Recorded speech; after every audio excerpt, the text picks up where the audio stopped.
there's a slime mold, called Fusarium polycephalum. And this slime mold is very, very good at navigating through mazes. Japanese are so clever at this. They designed a nutrient-like maze replicating Tokyo and the Japanese subway system.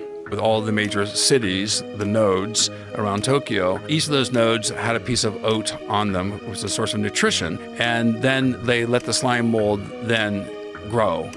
And first it grew out randomly, exploratorily, and then after about 28 hours, it reorganized itself in the most efficient way possible and reorganized the Japanese subway system in a more efficient manner than it's designed today.